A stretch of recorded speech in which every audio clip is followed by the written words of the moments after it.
যেন এক ইলাহি কারবার। একসাথে সারিবদ্ধভাবে খেতে বসেছেন কয়েক হাজার মানুষ।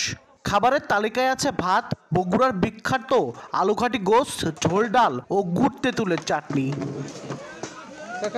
দেখে বুঝতে পেরেছেন কোনো মৃত ব্যক্তির চল্লিশা বা কুলখানির আয়োজন এইটি। তবে মোটেও তা নয়। জীবিত থাকতেই শুক্রবার জুম্মার নামাজ পর নিজের চল্লিশা বা কুলখানির এমন আয়োজন করেছেন বগুড়ার গাবতলীর দুর্গাহাটা গ্রামের অবসরপ্রাপ্ত স্কুল শিক্ষক ৮০ ঊর্ধ্ব আকরাম হোসেন। কেউ মারা যাওয়ার ৪০তম দিনে মৃতের আত্মার মাগফিরাত কামনা করে কোরআন খতমের পাশাপাশি দোয়া ও ভোজনের আয়োজন করা হয়, যা চল্লিশা বা কুলখানি নামে পরিচিত। তবে ব্যতিক্রমভাবে বেঁচে থাকতেই নিজের চল্লিশার আয়োজন করেছেন আকরাম হোসেন। এতে দাওয়াত দেওয়া হয় আশপাশের কয়েক গ্রামের মানুষ ও আত্মীয় স্বজনদের। আকরাম হোসেন জানান, পরকালে মুক্তি লাভের আশায় সবাইকে নিয়ে সৃষ্টিকর্তার কাছে মাপ চাইতে এই চল্লিশার আয়োজন করেছেন। ওনার দীর্ঘদিনের শখ যে উনি বেঁচে থাকতে ওনার মজলিস করবেন। এইটা উনি কোথা থেকে কেন শখ হয়েছে এটা আসলে তারই ব্যাপার।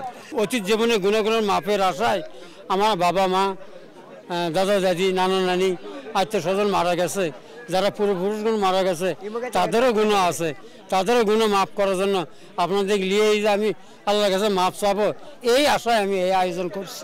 ব্যতিক্রম এই চল্লিশার আয়োজনে অংশগ্রহণ করতে পেরে বেশ খুশি স্থানীয় ও স্বজনরা। অনেকে এটা আশা করে যে আমি মৃত্যুর আগে আমার মজলিসটা করে যাব। কিরকম মানুষ হয়, মানুষ কেমন মন্তব্য করে, এগুলো জানার জন্য অনেক ভালো লাগছে। হ্যাঁ, এরকম ব্যতিক্রম অনুষ্ঠান, সুন্দর একটা আয়োজন। এখানে ছিল বগুড়ার বিখ্যাত আলুঘাটি গরুর গোস্ত দিয়ে, এবং হচ্ছে মাছের ডাল, এবং হচ্ছিল টক, যেটা হচ্ছিল আমরা বগুড়ার ভাষায় বলি আম্বল বলা হয় আর কি। তো আলহামদুলিল্লাহ খুব ভালো হয়েছে। অনেকেই শরীক হয়েছে এখানে, তবে সবাই আনন্দিত এই বিষয়টা নিয়ে। কারো কোনো কোনো আবেগ কোনো খারাপ মন্তব্য না, সবাই খুশি হয়েছে, বিষয়টা সুন্দর আয়োজন করছে। সাধারণত মৃত্যুর পর হয় এটা ঠিক আছে, কিন্তু এই মজলিস মানুষের খাওয়ানোর যে উদ্যোগ উনি আগে থেকেই নিছিলেন। উনি সেই নিজের বাঁচে থাকতেই মানুষকে তৃপ্তির সহিত খাওয়াবেন, এই আশায় ওনার ছিল। সেই আশাটা পূরণ করার জন্য আজকের এই আয়োজন।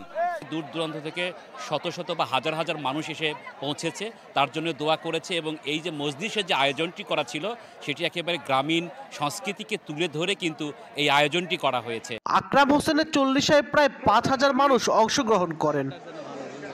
আব্দুল আউয়াল, সময় সংবাদ, বগুড়া।